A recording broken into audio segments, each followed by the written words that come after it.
Hey friends, it's Michelle Lamoureux and welcome back to the show. Today we have the pleasure of learning how to unleash our full potential from a luminary. Joining us today is Matt Higgins, who is the co-founder and CEO of the private investment firm RSE Ventures and an executive fellow at Harvard Business School, where he co-teaches the course Moving Beyond Direct-to-Consumer, DTC. Right, Matt? DTC? That's right.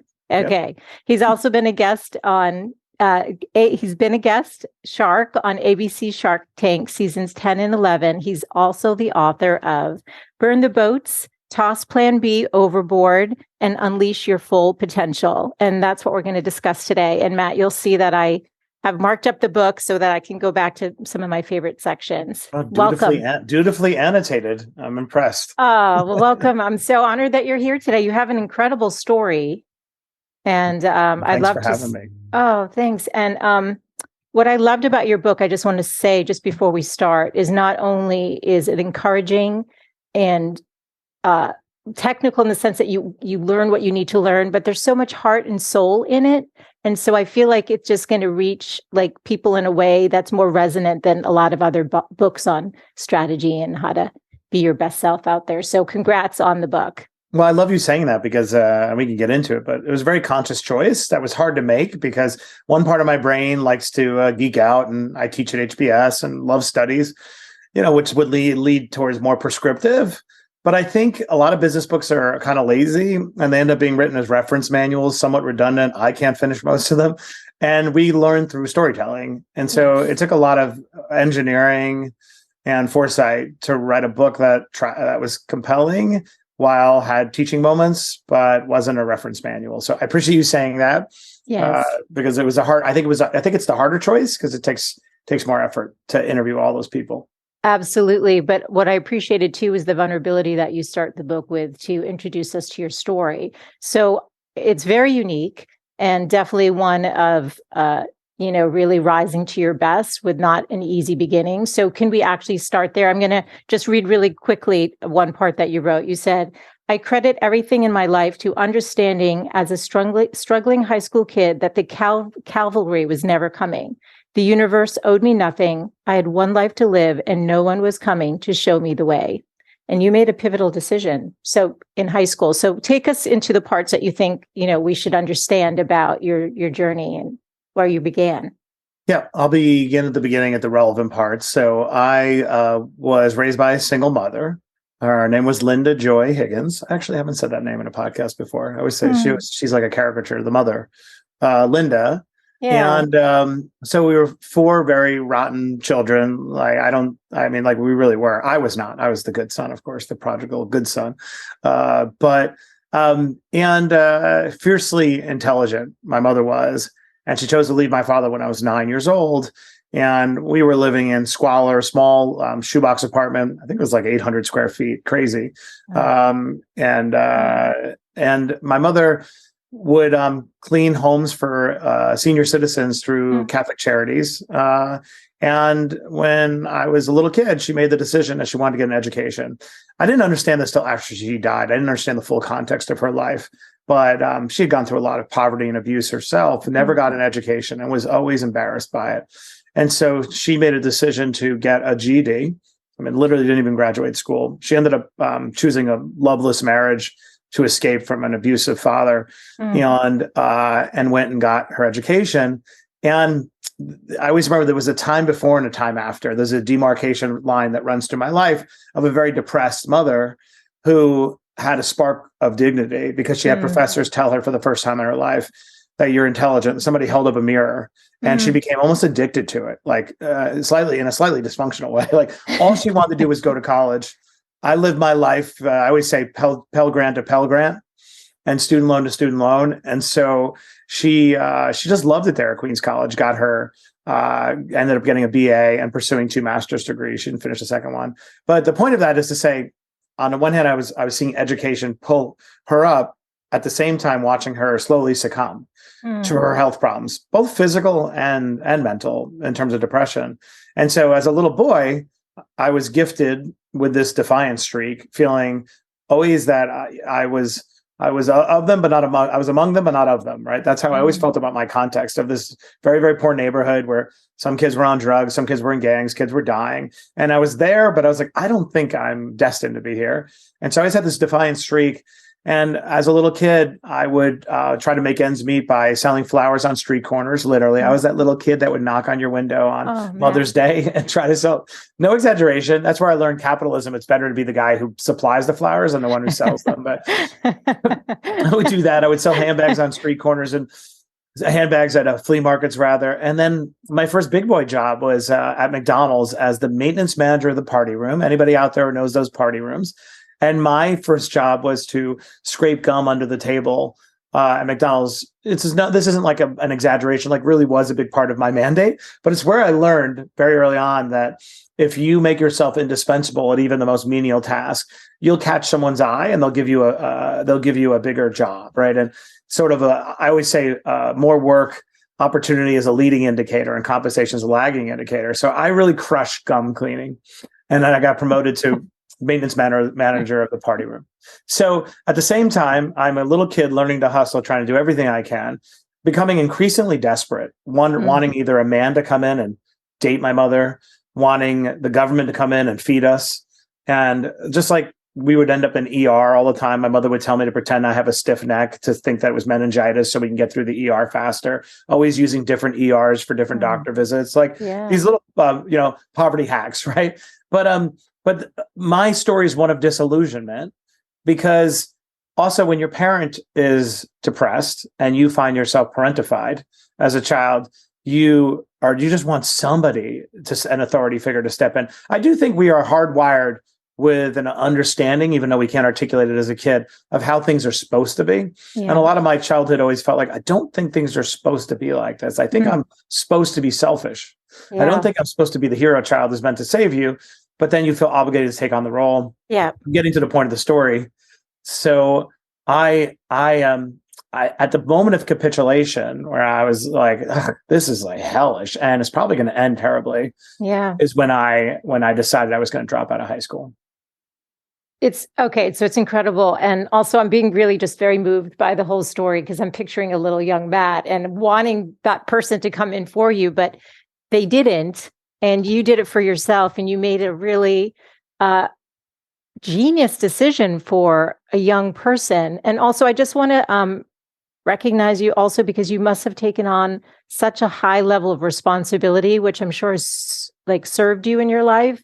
But also as a kid, that's a lot to have to wear that armor when you probably just wanted to just hang out with friends and feel more like a part of you, how you felt like life should be. Yeah, it's interesting. I've been telling a little bit more of the true story. Yeah. And I'd love to actually, if I do write another book, I think it might be more like a Glass Castle or Running with Scissors, to speak to the people who are born of parents who weren't totally formed. And I say that in a non-judgmental way, but incapable for whatever reason, right? So the true story has a hero's journey of my mother, but also has the reality of a child who's been put in a position that they don't belong in, right? So the decision was, this is why this is the greatest gift I think I was ever given, was a touch of defiance, because I would have these conversations with my mother, and she would always say to me, like, you don't know what it means to be dying. And I would say, well, I think we're all dying, and I don't think you're dying tomorrow. And I would have that conversation where I should be out hooking up with a girl in a park or doing the things that kids do, Totally.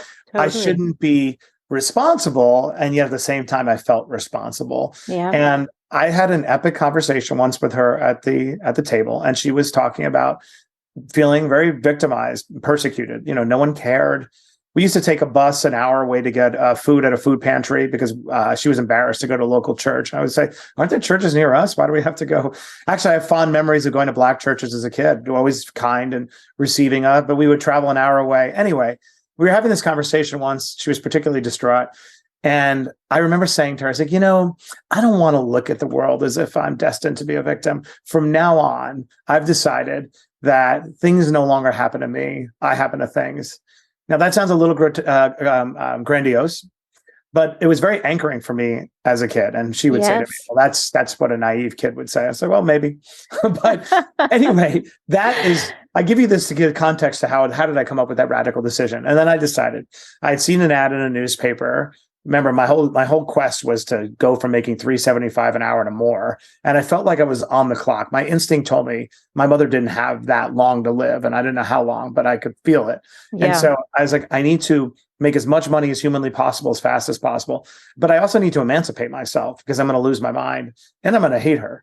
So there's all these things are swirling. And I saw an ad in the paper, and it said, delivering flyers for a congressman, college students only. And it was paid like $8 an hour. And I was like, what is it about a college student that 2X's my income overnight? And this was my hack. I was like, what if I were to drop out of high school and get my GED, take advantage of a loophole that would enable me to translate that GED score, which back then you could take any GED score and turn it into a equivalent grade point, a GPA, and the best schools in the country would take you. Now, nobody ever does this, and no one ever does well enough, but it's not exactly a hard test. And so I actually just wrote an article about this. It's going to appear on the Today Show, that I will say the greatest gift my mother ever gave me, even though she died with $120 in a bank account, was that when I came up with this crazy plan, my guidance counselor said I was going to be branded a loser forever. All officialdom, rightfully so, just rejected this like an organ transplant that they just had to fight, violently. My mother was like, that's really clever. Like you could pull off anything. There was not an ounce of doubt or hesitation. Now, maybe some would say that's abdicating the parental role, maybe whatever.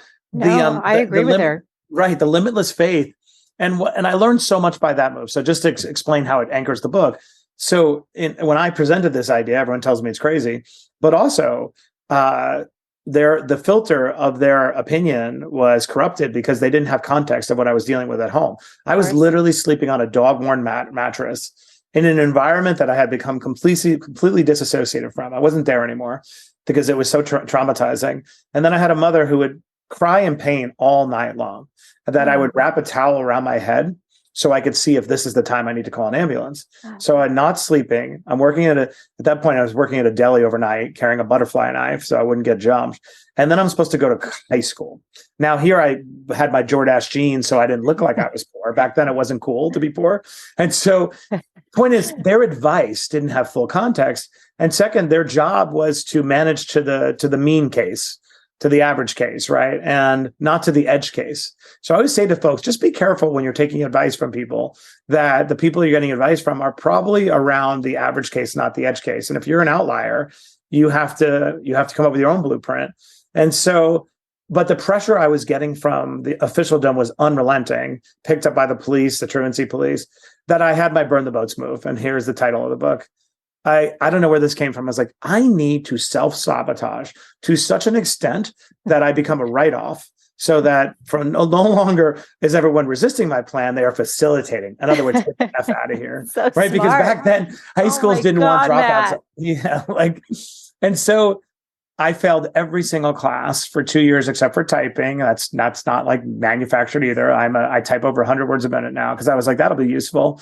But I sat in the same land of misfits toys in the back of the room with the kids with the beepers, the drug dealers, and then I executed. And the day came, 16 years old. Now this all sounds great in the abstract, but the loss became very acute on the last day of high school. Right? It's when I really. Now it's everything's pulled forward. Like, wait, I've now lost 3 years of school. Basically, I am allowed to sit on the steps of Cardozo High School because I don't go there anymore in the middle of the day and smoke a Marlboro. Wow. Yeah. Nobody's telling me to get inside because I no longer belong there. Wow. And now I have to execute. And I picked myself up. I took the GD within 2 weeks on standby at Springfield Gardens High School in Queens. Took the SAT for good measure. And then by the time I was 16, I had been enrolled in Queens College. I came back to my prom, a little bit like Maximus in the movie Gladiator. I needed to come back to the arena. Story. And I came back, and I remember Mr. Rosenthal, who on the last day of high school, I tell the story in the book, just says, Higgins, what a loser, what a waste. I'll see you at McDonald's. And he was kind of funny, also kind of an asshole. And then I show up at my prom with a beautiful girl, now on the debate team at Queens College with a 3.5. And the look in their faces, it was a range. The look went from one of either pity or contempt to begrudging respect or love and admiration. Mrs. Vega, who was my homeroom teacher, who I remember to this day, she taught Spanish. She was getting her master's at Queens College at the same time I was getting a BA. And her look was like, I knew you would pull it off. And others were like, can't believe you pulled it off. So that's the capstone of the whole story. I tell that because if you rewound, right, I would have either submitted to everyone's conventional wisdom. I wouldn't have made the radical decision.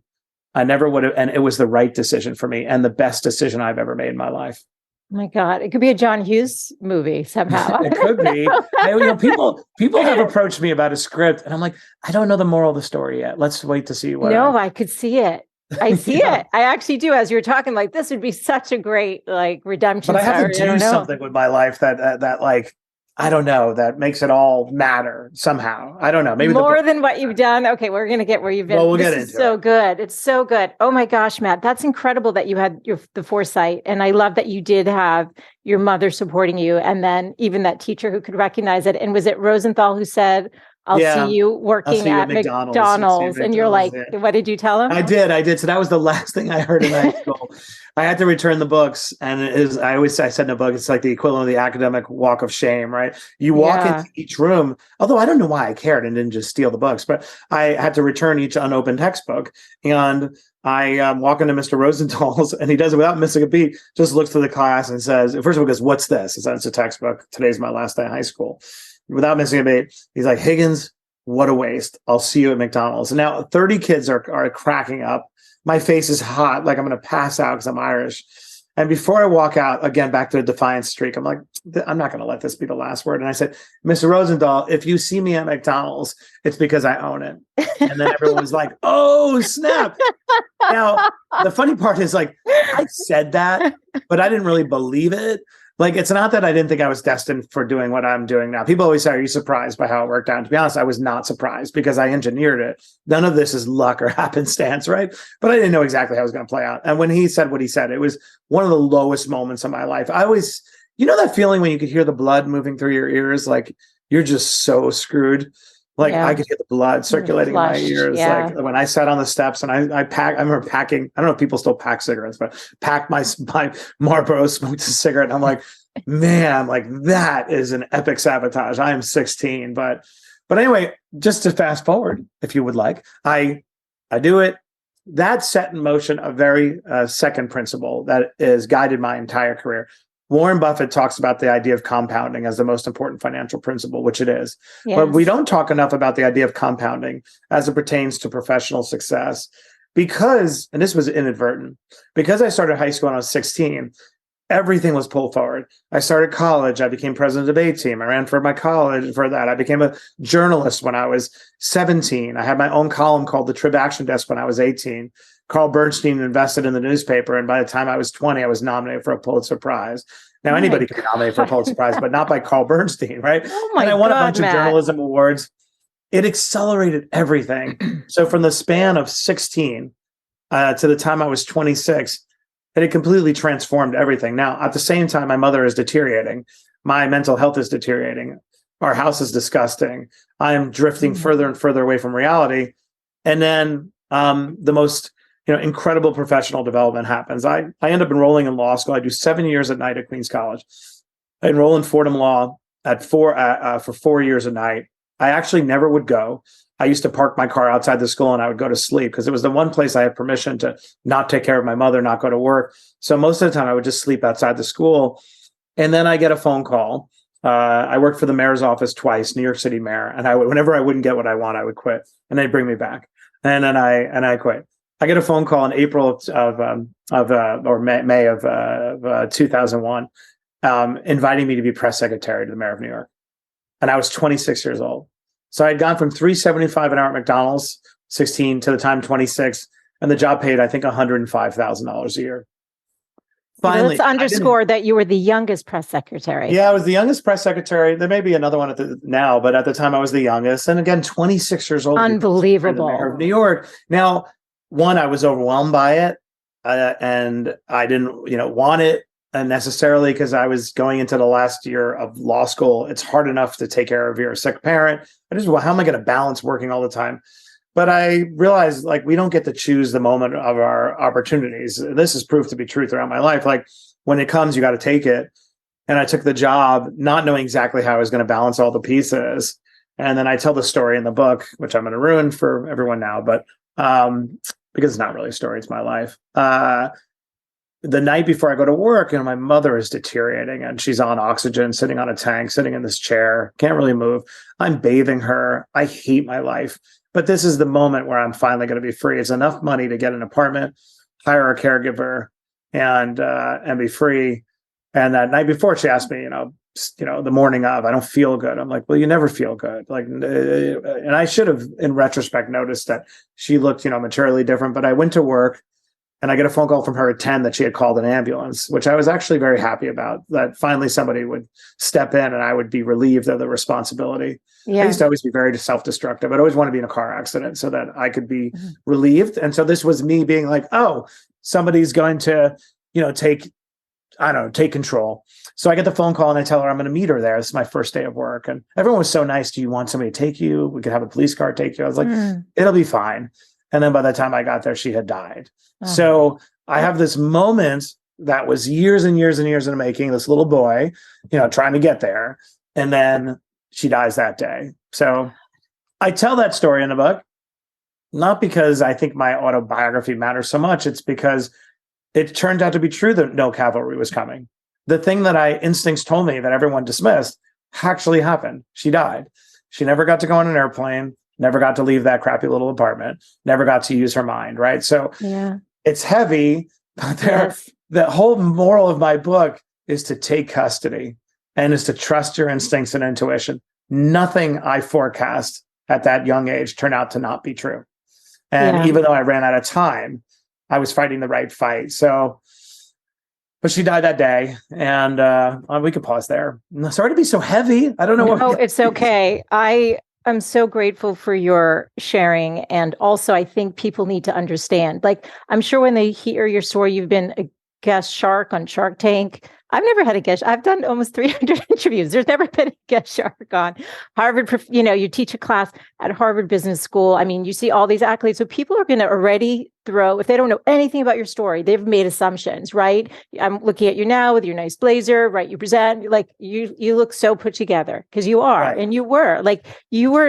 I just give you so much credit because, like I said, there's a part of me that feels for the young boy that had to take on so much, but it's all those things. We created a foundation for you to really trust yourself and to know that you can do great things. And you felt that within you the whole time. I love that you said the point about if you didn't know. It's one of the big motivators why I wrote the book. As you achieve a certain level of success, especially Shark Tank, this happened to me when I was talking to a bunch of kids at a homeless shelter who are getting a GED. And these sweet kids, right? These little babies. So many of them, are rejected by their parents. They're LGBTQ. They're really fighting their own fight, but they're striving in a homeless shelter to get a GED. Yeah. And I was trying to change their framing of how they look at the world, saying, imagine the juxtaposition of you getting a GED while in a homeless shelter. Everyone's going to be rooting for you later on. The point of the story is when I asked them what they think about me, and damn, you got the nice clothes, you rich, you probably have a plane and all that shit. Then I tell them the story, and I tell it in a way that's 10 times more horrific than the conversation we're having. And they're crying, and I realize the authority that I accumulated that matters to me is not the authority that comes from being on TV or having a degree of wealth. It's the authority that I have from where I started. And I would rather be known for that than the byproduct, because who gives a shit? I really don't care. I care about the blueprint, and I care about transmitting in a way that's credible. And the greatest asset that I now have is the origin story, not anything that kind of came. So part of what motivated me with the book and to talk so openly is I do not want to show up in the world as a guy on Shark Tank with nice blue suits. So I want to show up for what I did to get there, for those who want to achieve some level of that, who, because of the circumstances they were born into, or we can get into this, or because of anxiety or imposter syndrome, they self-select out of ambition. And I feel like I'm the one to write the Burn the Boats book because it was tortured. And I do think it's successful people perpetuate a lie a little bit because they confuse knowing the formula with acting like they are implementing the formula. And it's like a slight distinction. I always say I wrote my book so I could read my book, because I can barely follow my own advice. And I think when we talk on Instagram, everyone has this redemption arc. I was here, I stumbled, I have risen, and now let me share it to you, my children. Whereas I actually don't think that's the reality. I think humans constantly regress and progress. And I wanted to write the book to, one, hold myself accountable, to read it, but 3, say, like, let me tell you the reality, right? Let me show you what failure and recovery really looks like. Let me show you what progress and regress really looks like. So anyway, you saying that point, I really appreciate it, because it validates. It's a big reason why I wrote it, is because I don't want to show up as a shark. I want to show up as a kid eating government cheese at 16. You're so awesome. Everything you said is so good. And I 100% agree with you with the whole, this is my sob story, and I'm fixed now, and I'm going to fix you all. It's like, no, but I do. But then also think about it. I think it's actually perpetuating a degree of like of a violence on somebody, because now the message they're receiving is like, oh wait, I stumbled too. I relate to that part, but I still struggle, and I'm 51, or like, you know what I mean? Or my marriage didn't work out. Like, I don't know. There's even a degree of airbrushing, because most people want the problem to be past tense. They don't want to pull forward the problem and act like it's an everyday journey, I think. So maybe that's my wife is the most well-adjusted human, but it just turns out maybe not everybody has voices in their head, but I think we mostly do. I do. I definitely do. My sweet wife, Sarah, represents the regulated population. So I'm like, all right, not for you, honey, but for everybody else who struggles. I love that. Well, let's get you. So burn the boats. Where this is, your book is based on this philosophy. Take us into it, because I know there's history to this too. Yeah. So first of all, it's a little bit of a Trojan horse. I apologize to anyone out there who wants the jingoistic militarist burn the boats and screw everyone version. I know that it's what it looks like. It's got a little pagan boat, but the reality is the boat is a metaphor, which we'll get into. But this phrase, burn the boats, I've always been fascinated by it. Yeah. We attribute it to Cortez in the 1500s, who was a very bad person. So the book is not based on him, but he apparently had a better marketing campaign, because he appropriated this idea. Yeah. And it goes back to the beginning of recorded history. Before Cortez, there was a military commander named Tariq in 711 AD who conquered Spain. So little Cortez was probably in school and learned about Tariq taking Spain. And before him, there was a battle in China in 206 BC where they invoked burn the boats, and the Chinese even have a word for it. And then in The Art of War, Sun Tzu introduces it, right? So I was fascinated by, okay, why is it that every society, every culture has a fabled general when they're outnumbered? They summon an unnatural level of motivation by eliminating their retreat, when it's the opposite of what our parents tell us. You need a backup plan. Yeah. And so it was like, it always resonated with me, because I find when I put myself in these situations where I have no escape, I end up figuring it out, right? Because that's when my judgment is clearest, and when I rely on my instincts. And but we're not taught that way. So I started researching the science and literature around it. What I found, Epic study in 2014 in particular, found that merely contemplating a plan B when you're trying to pursue something is enough to do two things. One, it makes it materially less likely you're going to succeed in your true purpose. Yes. And then two, it actually makes you much less intrinsically motivated to actually succeed. And they tried every way. They didn't expect this would be the finding of the study out of Wharton. They tried every way to undermine it. And the reality is it's the case. Now so why is that? Anyone here who's done something really hard, which is everybody, remembers that moment, that if it was truly reaching outside of your comfort zone, you needed to muster 110% of your energy and commitment.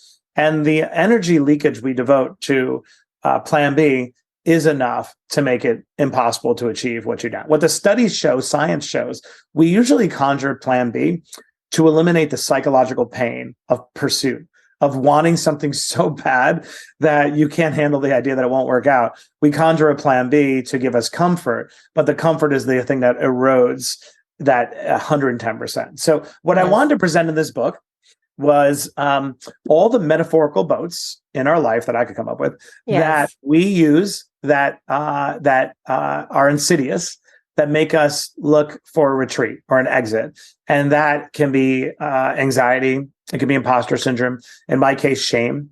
It could be poverty. Whatever it is, the little boat that looks like a little pagan symbol is actually a paper boat that I had an artist constructed, floating in a child's bathtub, because the boats that I needed to burn were a lot of issues that stem from childhood, feeling that I was unlovable, feeling I wasn't good enough, a lot of the carnage that's reaped when you grow up in that dysfunction. Yes. So the book writ large is an attempt to present to people different case studies, 50 different entrepreneurs, from Scarlett Johansson, my friend, to NFL coaches, all about what were the metaphorical boats they needed to burn in order to fully commit. So Yes. this isn't like a simplistic, just go all in and hell with everybody. This book, I say, is written for the risk adverse and for the anxiety laden who self-select out of ambition. That's what gets me excited. The messages I get from people are, I never felt seen before, I have an unsupportive spouse, or I thought it was too late, but I have this dream, and I read your book, and I met you here on page 176, or I met you on page 90.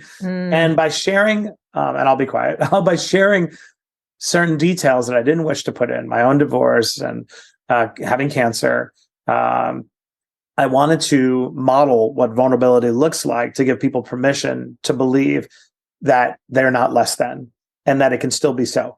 And so that's why, again, I wrote it in narrative rather than prescriptive. It's not Atomic Habits. It's for the part of life that doesn't, it's a part of life that doesn't really unlock with habits, that requires unnatural determination. Yeah, it's a great framework. I guess, so do people say, but because you say you're risk averse to some degree, like you'll go through every worst case scenario possible that could happen. So how do you balance that? Like if somebody says, well, I've got the family, do I, how much of my savings, like how much of our boats are we burning? Do you know what I mean? Yeah. Like, well, that's, and I wish the one regret I have with the book is I would love this to be even slightly more prescriptive in a couple of ways, which is why I might add another chapter, because I think this part should be prescriptive. So my process actually, and my argument is, the reason why we waver, and conjure a backup plan when we're doing hard things is because we didn't process risk at the beginning of the journey. Everyone here can relate to what I'm about to say. You have an idea in the middle of the night. First of all, you hate your job, you hate your life. You have an idea, an epiphany about a business you want to create or something you want to do, and you're obsessed with it. But it also represents freedom, and you don't want to challenge it because you're worried if you undermine it, you'll never have another great idea again. And so you hold on to it so much, and you don't want to challenge the risky part of it. You don't want to challenge the downside because you just want to go. And that's why we say the best decisions are when we run to an opportunity rather than run from a problem. But anyway, the genesis of a lot of ideas, a lot of companies are that process, the epiphany that was never challenged. I argue the opposite. I just simply say, embrace your plan B and your risk analysis before you ever begin. So I have a simple 4-step process, which I'll break down, which I call my risk matrix, but call it whatever you want. Yeah. So for me, it's number one, I embrace my inner catastrophizer.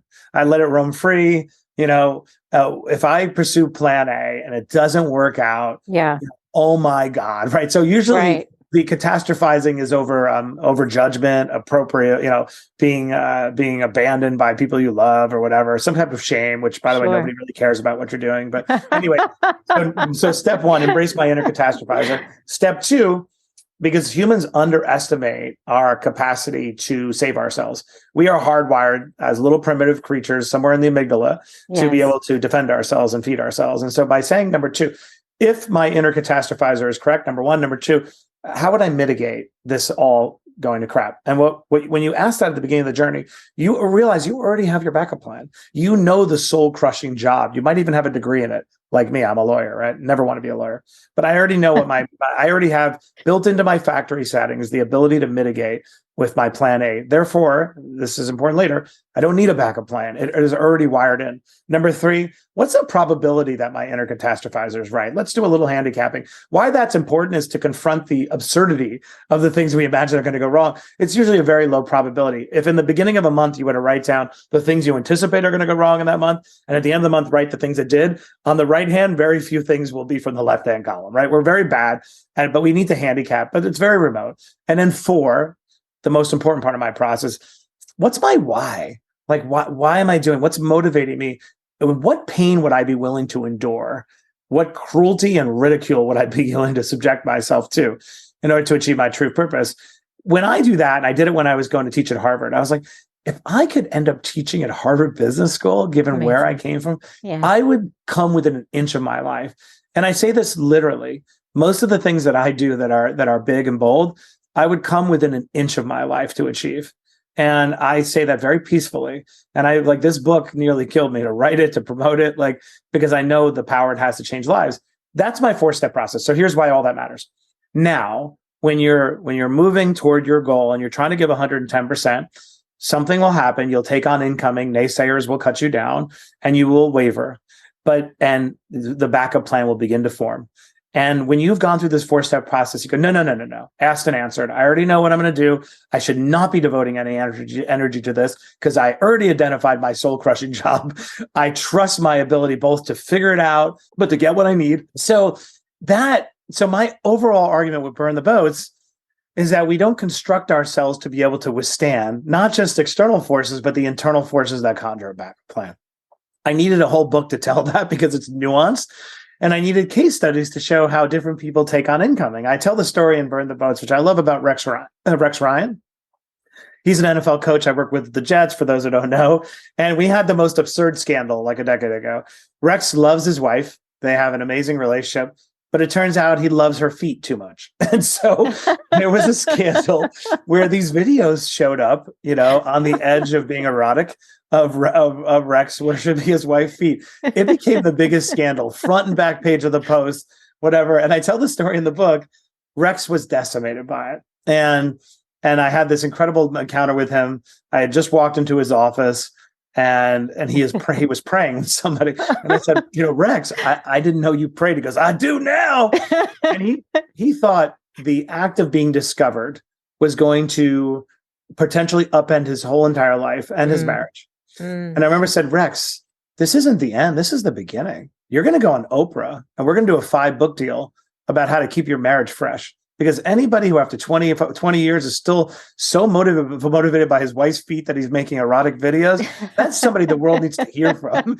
And to this day, when Rex Ryan sees me, he will say, there's Oprah. And why that story matters, and this is the point of the Burn the Boats framework, his metaphorical boat that he needed to burn was a sort of sense of shame around this secret part of his life, which is so absurd that we're even talking about it, but whatever, back then.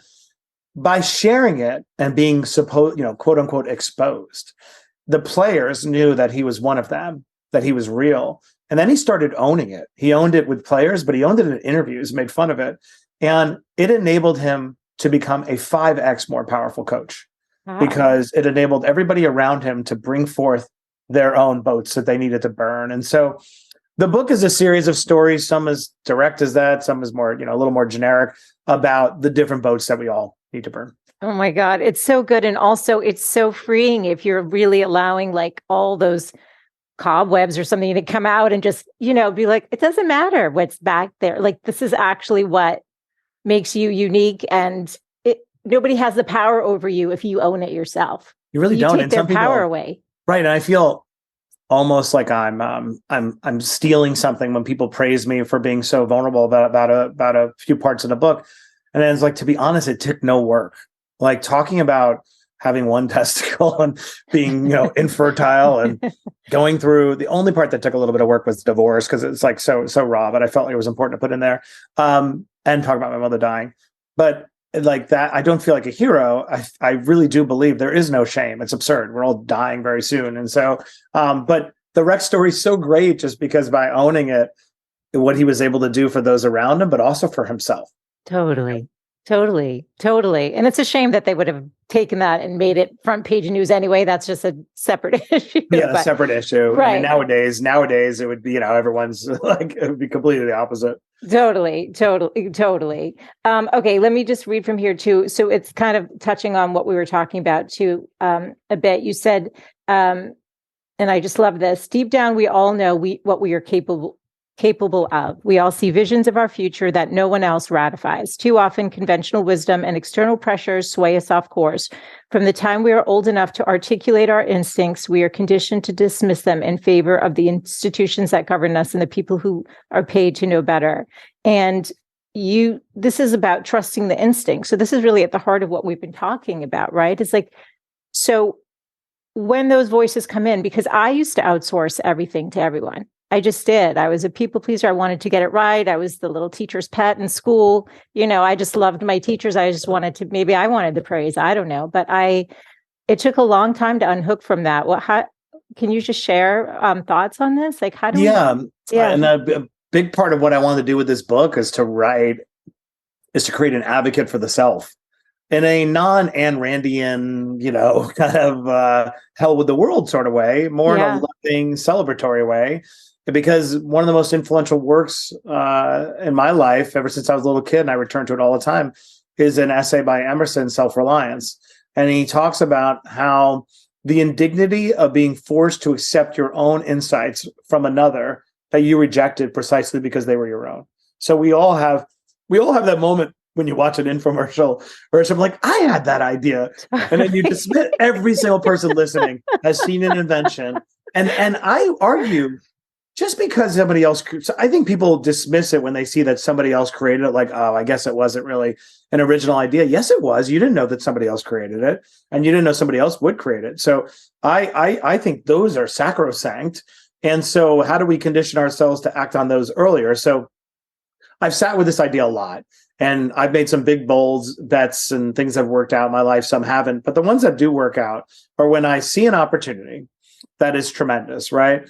And it's usually born of what I call proprietary insight. It's an insight that emanates from the context in which I live, the context in which I work, or an experience I've been through because of my unique upbringing. In my case, dropping out of high school, getting a GED and go to college was a proprietary insight born of my mother, right? Yes. So everyone listening right now has proprietary insights about either a new business idea or a new process about how things can be done differently. One of the frustrations I have with Shark Tank, it perpetuates this myth that big businesses are actually inventions when most are reforms to a process or a better way of doing things. Yes. My friend Brian Chesky slept on a futon in San Francisco in 2009, and he creates Airbnb. Like, what an absurd idea that people are going to sleep in your house, right? But totally. He saw something that you and I didn't see yet, right? So we all have proprietary insights. So that is a fact. Every single person here is potentially sitting on a multi-million-dollar business. You don't need to do it, but you're at least sitting on a promotion, right? Yes. So then the question is, but why won't you act on them? Right. So I tried to create a formula intellectually that we should just accept to make it easier to act on our insights. The magnitude of an opportunity has an inverse relationship with the amount of evidence there is to support it and the number of people who are willing to validate it. It's just common sense. If an opportunity is so great, that means not a lot of people see it or are acting on it. And yet our first instinct is to call other people because we're vulnerable. Like, hey, what do you think? And then if you consult the wrong people who have corrupt motives or whatever, or they're just not that dynamic, they shoot it down. Then you abandon it. Then you watch the infomercial. So the purpose of my book is to advocate for the self so that you can act on opportunity before the tipping point of evidence. That you could act on opportunity in the interstitial space before the evidence come. I use lightning and thunder as the way to sit. Lightning, the flash that we're not sure if everybody saw it. That's the opportunity. And sound travels a lot slower, arrives 5 seconds later. That's the evidence. You want to act before the evidence. And so my book but it tries to describe what it looks like to identify a proprietary insight in your life. And what does it look like to actually act on it? One of my favorite stories in the book, and I'm sure you probably noticed, I have a lot of female entrepreneurs in the book. My life has been shaped by strong women, and I happen to marry an amazing one, who's the greatest force multiplier in the world. So I happen to be surrounded by a lot of women, but I didn't want to put it forth in a very preachy, lectury way. Like, the gender is there, but it's not the point of the story. I just want to present them, right? But there are delightful stories of female entrepreneurs. One of them is a woman named Michelle Cordero-Grant. She worked at Victoria's Secret. She was VP of marketing. And she started having this feeling of like, why is it that all of our marketing seems to be a hypersexualized view of women from a man's perspective when I don't always feel hypersexualized? And so I think there's room for another brand. And she started crowdsourcing nomenclature around female undergarments. And one of the ones she has, women would prefer to call them panties, or, like there were these little words. Anyway, long story short, she crowdsources this business, creates a community first to see if there is a business there, launches Lively, her own brand, Less than 5 years later, she sells Lively for $100 million. Amazing. Lively is not an invention. Lively is not a patent. Lively is a proprietary insight about the way things could be done better. And so I presented so many of these delightful case studies in the book so that you could see yourself, or you could ratify that glimpse you had before. And then maybe next time you have one, you're willing to act on it. I love it. Okay, let's talk about vision and goal setting, though. So you write, you can't achieve a goal that you haven't defined. You need to know where you want to go. Only then can you come up with a plan to get there. The best dreams are the ones that emerge from somewhere deep within you, where the ambition is inextricably linked to your unique take, your gifts, your talents, and your soul. So this is what you're talking about with Michelle's story. Yeah, right? exactly. And a little bit of a counter to the Harvard Business School student who intellectualizes their way to a business or a solution. Yes. And while sometimes that works, it's missing a certain fire. So that's all. I mean, it can work, but I just think it's better when there's alignment. Yes. That, God or whoever you believe in put you on this earth to pursue it, right? Yeah. That's my point. Well, let's talk about, go ahead, please. No, go ahead. You go ahead. No, I was going to say, let's talk about that fire, that fuel, because I think there are people sitting with the dream. They're in the rocket ship. They got the big vision, but they're not going anywhere. And then there's the ones that are heading to the moon, right? They get the fuel and they're going. What's the disconnect? Oh, I love that question, because I do. Number one, that line you just read is a soft, gentle way of saying be intentional with your life, right? And goal set. A little bit master of the obvious, right? But it's worth repeating. 100%. Be intentional. Yeah. But the difference between the two, and I see this all the time, I am very, very intentional with my time, and in some ways mercenary. I don't have friends very much. I have people I care about. I've defined my life very narrowly so that I can do what I can achieve my dreams. Yes. And I create a very self-sustained universe. My wife is my best friend. And we toggle together different environments. It's actually, one, it's very rewarding, but it's also very efficient, because I actually don't, like I had a bachelor party, I went with her. It's like, well, it's just more fun to hang out with you. True story.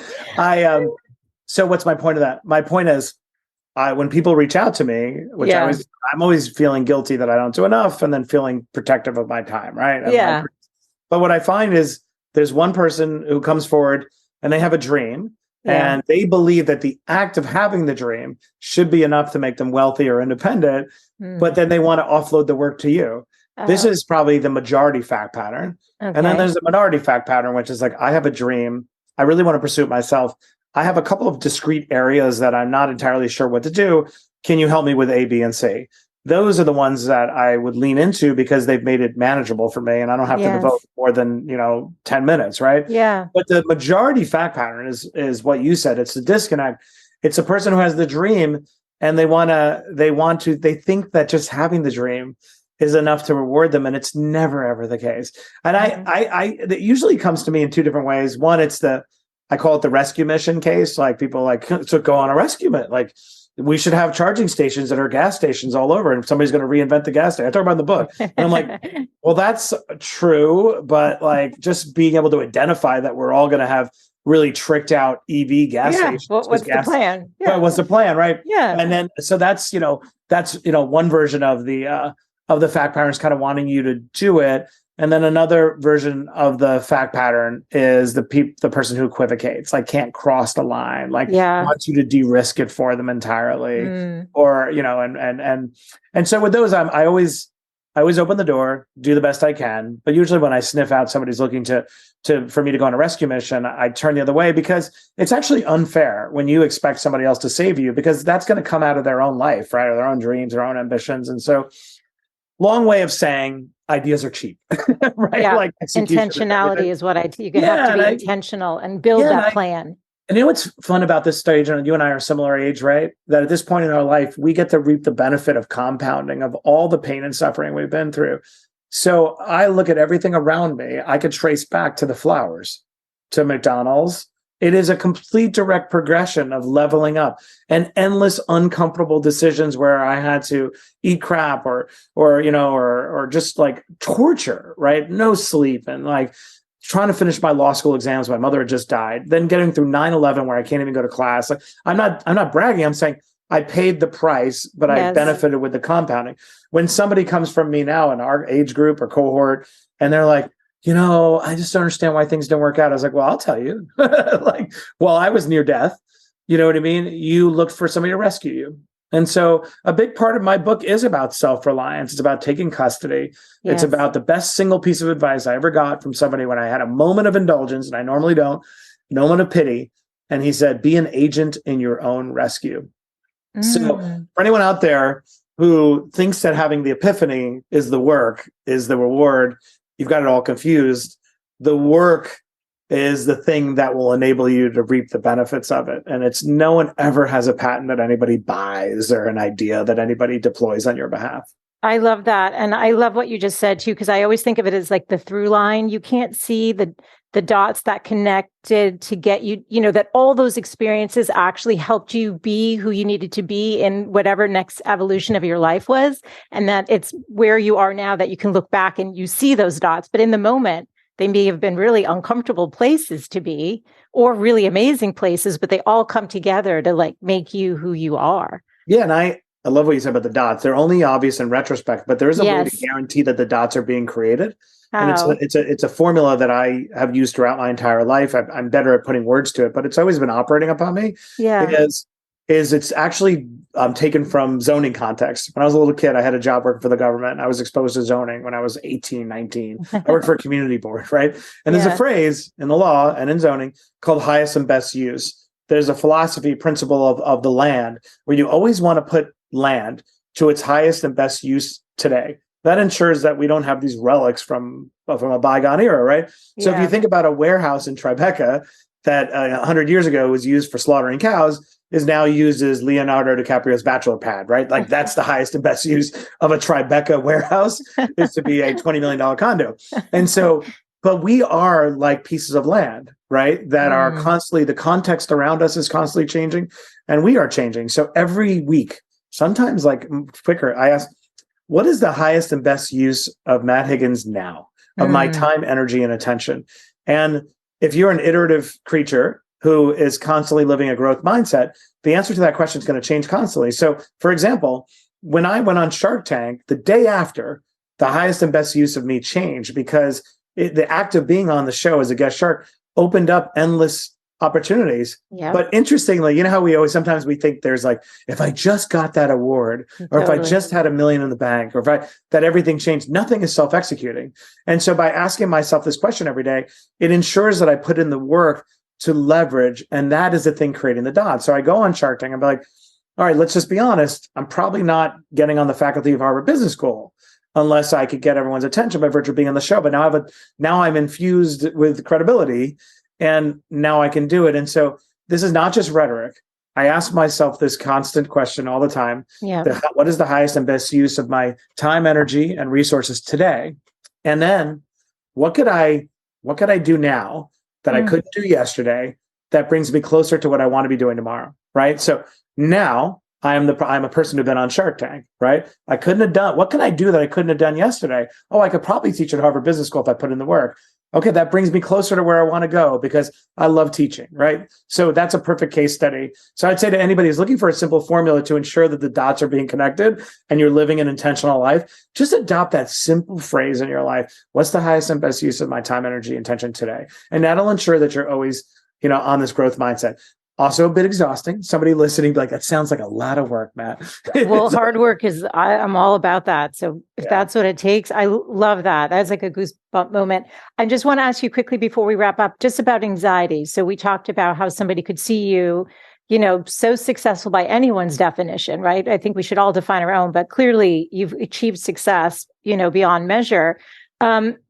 What advice can you give about managing anxiety or even those voices maybe of shame that inevitably creep in as we push forward to be ourselves? Because sometimes when we hit those tipping points, we get scared, and the anxiety comes in and all the mean voices want to come in and tear you down. So how do you manage that? Well, one is talking about it. And for those who haven't read the book yet, and why don't we use these as cousins, right? Anxiety and imposter syndrome. Yeah. That one, I think it's important to acknowledge that that actually imposter syndrome in particular is really actually a feedback loop for doing hard and uncomfortable things. If you're somebody who's actually never experienced or don't experience imposter syndrome, it's because you're not putting yourself probably in uncomfortable, unfamiliar environments. And if you break down at a neurological level what's happening with imposter syndrome, it's because the brain is very efficient. Any mother knows this because you read Goodnight Moon to your children all the time, and weirdly, they want to hear it for the 100th time. You are one big, long Goodnight Moon. Your whole life is. Your brain is looking for repetition because it's uncomfortable to put on new neural tracks. So when you experience imposter syndrome, it's your brain pining for the neural track. It doesn't have one, but now it's going to put one down, and when you're on the other side of it, you're going to feel better. I tell the story in the book, which took me a bit to decide to do it, because for the following reason: if you watch me on my first episode of Shark Tank, and I was only 41 or whatever, you'd say like, oh, he's like pretty much a natural. That was great. Lawyer Grenier came to me afterwards and said, never since the beginning of Shark Tank has somebody walked on here like they had been there from day one. I say that not in a self-aggrandizing way. I say because, okay, do I allow the tape to speak for itself? But the tape represents a lie. That effortlessness is acting. The reality is that I crumbled before I went on that show. And I tell the story in the book. I won't go into it now, but it's quite pathetic. But I opened up to Damon John in the dressing room. I said, hey, I'm a mess. And I was shaking like a rabbit. I don't know why, but I feel like this is gratuitous and I'm putting myself in harm's way. I got all the naysayers, whatever. And Damon, after using a bunch of F-bombs about everybody else, says to me, Matt, you belong here because you are here. And I love that point. So to anyone, I'm going to address to both parts of your question, but for anyone who has the cousin of anxiety imposter syndrome, and studies show actually a higher degree of women acknowledge the truth about it, but I actually think both sexes do, but one's more forthcoming, that there is no final arbiter of belonging, that you have the last word. And if you do two things, one, recognize the only reason you feel this way is because you've decided to reject a life of mediocrity and complacency, that you're not settling, you're putting yourself in an uncomfortable position, number one. And number two, no one is going to give you permission to be at the table or is going to give you ratification. It's entirely upon yourself. And in terms of anxiety, and I say this to parents too, that anxiety, the anxiety is like a nuclear reactor, right? Like we were always trying to contain we're trying to contain fusion so it doesn't destroy the world, but we also don't want to shut the reactor down either. And so and there's studies I go into in my book about this, that successful people harness anxiety and contain it at the same time. So you want to use it as a motivator. And actually studies show there is an optimal level of anxiety that you do want to maintain. You don't want to extinguish. You want to avoid crippling and paralyzing anxiety. So I go into the book about the importance of third-person self-talk in particular. For those of you out there who believe in affirmations, it's really important to do them in the third person to create a benevolent superego who talks to you like, Matt, like you didn't come from crap to end up acting like a little baby on the eve of going on an entertainment show. Like, get your shit together, but usually not supposed to lecture yourself. But my point is, there's a lot of little hacks. And sharing them in the book, Burn the Boats. But back to like, why did I write it? Why did I choose such a bombastic title? I wanted to appropriate it for the rest of us for whom it doesn't come naturally, the people who aren't narcissists or sociopaths, or maybe well-adjusted and perfectly regulated. I'm not one of them. I wanted to bring it forward and give the tactics for how to allow anxiety to have a seat at the table, but to live with it, allow imposter syndrome into your life and welcome it as a feedback loop. To recognize that not only is bloodletting and releasing shame both spiritually great for you and emotionally relieving, it's an effective management tactic, because the best way to cultivate self-awareness is to model vulnerability, because now you're giving permission for people. They see that, oh, nothing bad happened. People have said to me, I cannot believe you talked about your one testicle and half the balls twice the man. I'm like, who cares? And also think about the power now. Some little kid out there who's about to go through testicular cancer, and one of 7,000 people a year is going to read that I wear dog tags that say half the balls twice the man, that I have taken something that is supposed to be slightly uncomfortable and shameful and be like, no, it's badass. I am probably the only person on earth who has a GED, a JD, and one testicle. So that's on that note. Well, you've been so generous with your time. Is there anything I didn't ask that you want to just mention today before? No, I would just say I love talking at the end about partnership really quick if I can. Please, always. I think it's so important especially for younger people who don't know what good looks like in a relationship. Yes. I find in my life, for those who, a lot of times when you end up in a situation that you're not happy about, it's for two overarching reasons. One, you didn't think you deserved better, or two, you didn't think better was out there. So I love talking about the partnership I have with my wife, Sarah, because I married what is the greatest force multiplier in the universe. And I don't think in business we talk enough about how it's not possible to win a two-front war. So if you're trying to do really hard and personal, if you're trying to burn the boats, but every time you come back to the foxhole, somebody is trying to burn your boats, burn your boat, whatever the right metaphor is, sink your boat. I don't know, sink your boat. I'm not sure. Like sometimes I have a hard time keeping gasoline on the fire. Anyway, you understand the metaphor. Yes. That you can't possibly pull off really hard things, and it's okay to say that out loud. Because by saying it out loud, you recognize it's a problem to be dealt with, and you demand more for yourself. So I always like to talk here. I dedicated my book to my wife, Sarah, because the truth is the show, the book, the money, like it's not enough to say the philosophy got me there. Without my partner, none of it happens. So that's not like a nonsense, oh, he's being nice about his spouse. It's actually true. So I believe if you have somebody in your foxhole that you find is bringing you back down to earth, a lot of this coded language where you feel unsupported, I would just argue or encourage you to believe that you deserve better and can get better, and that there is a way to create a dynamic where both are force multipliers. And so that's it. It's a metaphorical boat that I don't think you could necessarily burn because it's not realistic, but you should acknowledge. So I say that especially any young person out there who's feeling that they're in that dynamic and they find themselves settling, that they should challenge those assumptions. Absolutely. And I got to meet your wife before it started, and I could just tell what an amazing woman she was within literally the minute that I got to connect with her. So I can just imagine what a great partnership the two of you have together. And she was a single mom. Real quick, when I met her, she was a single mom. We're both divorced, remarried, but she was going to Columbia, getting a degree as a grown up in architecture, and was raising her kids in a 1-bedroom unit, and was just like making it work. And she's a licensed contractor, an architect, just always making it work. So for any moms out there who feel like, one, it's too late, two, it's too hard, or your work won't be valued, I think in particular single mothers are Jedi, because you got to balance so many hard, painful variables at the same time. I've seen it firsthand with my wife Sarah. So as a result of all that challenge, she's the most efficient person at toggling at things. So anyway, there's a nod to any single mother out there who feels like the die is cast. That's not the case. And the businesses that I've seen that have been launched by moms in particular pull off some incredibly extraordinary things, because you have to be so mercenary about your time. I love it. I always think that you just get a group of moms in a room and they'll solve any world problem.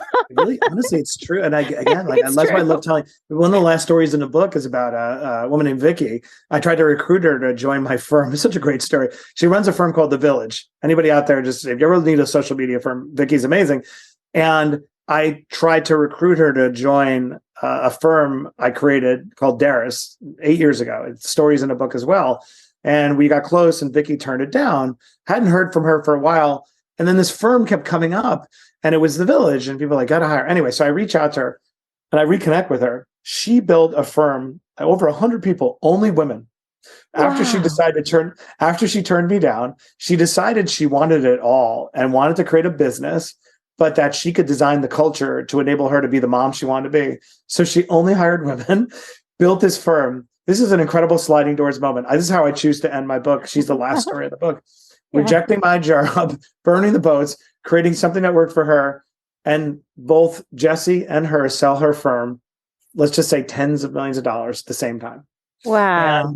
And so there's no point to that other than like, it's one of the stories I put in the book. Women. This show's for women. We love that you're talking about women so and wanting. Exactly. And I do, last point, I really tried hard in the book to present these case studies without, again, being lecturing. Nobody wants to be lectured. I think people want to be celebrated and they want to commiserate. So hopefully I accomplished that in the book, telling these delightful stories. But Vicky is the last one. Isn't that a great story? Turns us down and goes and makes amazing. She burnt the boats. She did the strategy, and she's just another example of that. It works. Exactly. How do you define what living a good life means? What does that mean to you, Matt? I mean, peace, to be reconciled. I really do. I have not achieved it yet. Like, I think it's the next chapter. I really do think as we get a little bit older, right? It's just, you just want to be peaceful and content with your choices. Now, to go a little bit deeper, I think the goal for me is to, at least mine, is to eliminate regret. I think regret is the worst human emotion because it's entirely self-inflicted. So I do think you're able to forecast your deathbed or your epitaph and work backwards. So I am constantly, I know what I want my epitaph to say. So I've got that down, and I know what I would regret on my deathbed. So I'm constantly trying to mitigate that. And from those two come peace, I think, right? So for my epitaph, therein lies a dad who did the best he could. Like, I wanted not just do the best I could, what they wanted, but at least if I could at least do the best I could. And then for my epitaph, for my deathbed, in terms of regrets, I know it's the moment with times when I was not present and I worried about what other people think affect my behavior. I am 1000% positive that is the number one thing we regret later, because that means we lived life on someone else's terms. And two, the horror of realizing that when we get older, then nobody gave a shit. Like, I tell kids at Harvard that all the time. I was like, what's one thing you want to say to your young version? I'm like, I'm telling you, nobody cares. And in order to prove that to yourself, all you have to do is ask yourself, how much do you really care about anybody? You maybe gossip with your friend because it makes you feel bad when you're insecure or whatever. You're catty for 9 seconds, but you don't devote a lot of your energy caring what other people do or think about what they think you do. And I think the sooner we learn that, especially the younger you learn that, the more time you have living your life on your terms.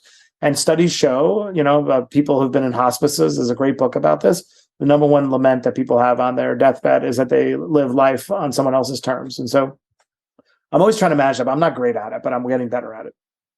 Thank you. This was and what you just said is literally the intention behind the show, is to embrace and live life on your terms and get all those voices out and start tuning into your inner voice. Matt, everyone's going to go buy this book because they just heard the heart and soul that you have and your intentionality with what you produce with Burn the Boats. Where do you like to direct people? And I was on your website, by the way, playing with Triton before we started. So tell us where we What'd you think? Did you ask it? Well, I was like, why, I asked, who were you writing this book? Who was this book written for? I wanted to see what Triton would say. Did he give you a good answer? Yeah, there was 4 things. Actually, let's tell the audience really quick. This is the other part of my geeky brain, right? Yeah. AI, I think, is the greatest wealth creator of our lifetime and the great equalizer. It's enabled anybody who had a skill gap or who believed that they were, from a region of the world where they can't pursue business, no one will take them seriously. Whatever is the reason that you felt was a barrier to you launching your idea has been eliminated. It is the great excuse killer. And so I'm really passionate about it. And I think that those who are warning or fear mongering are actually doing a disservice to a vast number of people who listen to that and say, oh, AI is bad, when in fact it's a race, right? And so I want to model what that looks like, and modeling what acting on opportunity before the tipping point of evidence is. And so I said, what if the book never ended? What if, and this is also born by me feeling a responsibility for those who read this book and then take some type of radical action. I'm like, I know when the further you move away from a catalyst of inspiration, the harder it is for you to remember, wait, why did I do that? Why was I so excited after I read the book? Totally. Yeah. So I said, I'm going to train an AI model, which I did, on everything to do with Burn the Boats, every historical battle, every study I used in the book, which I didn't have to, I only footnoted. I included every single study, every interview I've ever given. And I took the entire book in, see what the publisher says. And the goal is to create an AI trained model. I didn't want to give him my name, so I gave him an alter ego. I called it Triton because Triton is the son of Poseidon, and he had the power to calm the waves, because I have to extend this metaphor ad nauseum. Yeah. So he's called Triton. But as a result, if somebody out there has read the book and they feel connected to me and the story, which does happen on an emotional level, right? Yes, but they feel a little bit lonely and I don't have time or whatever, he can't get me. Now you can go to Triton 24-hour day. I have a big interview tomorrow. Remind me about imposter syndrome.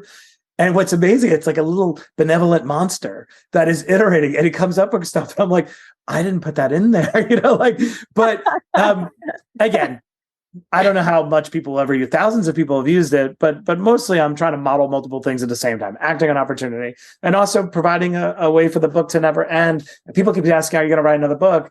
And I'm like, why would I write another book? I'm not done with the journey. Like I have unleashed something. There are holes in the book. There are places where the book doesn't totally hold up. And so rather than write another book, I want to keep adding to the book every time I find a vulnerability, and Triton is my way of doing it. I love it. So just so people know, that's over at burntheboatsbook.com, yes, which is right where you can learn more about the book. And then so that's Triton where is a Burn the Boats book. Yes. And then if you want to buy it, it's on Amazon, is great.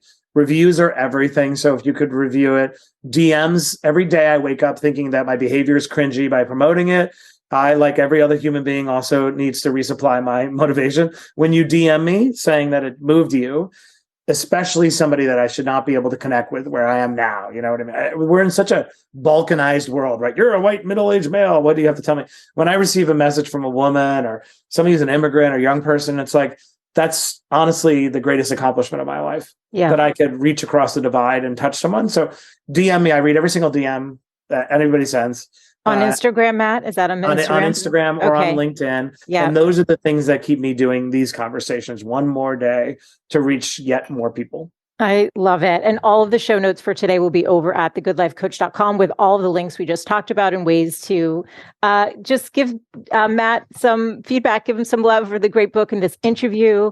And what a pleasure. I mean, you were so fascinating. This was Thank you. Beyond expectations. And I'm so grateful to you. So, and thank you for showing up with such heart and soul in the way that you are presenting information so that it actually can be reached globally in a way that people can feel not alone and encouraged. Because that's how I feel. Like, I'm like, okay, I can do this. So thank you so much. Thank you. And thank you for letting me talk to your audience in particular. If there's one thing I want to do more of, is to be able to reach more women, talk about the book, because again, I'm building a brand, and one would think reflexively that, oh, there's another crypto bro with another leg, and it's not. It's a Trojan horse. And so I do think especially when women read the book, and I think you're able to see yourself intentionally, because of how much I owe my success to strong women.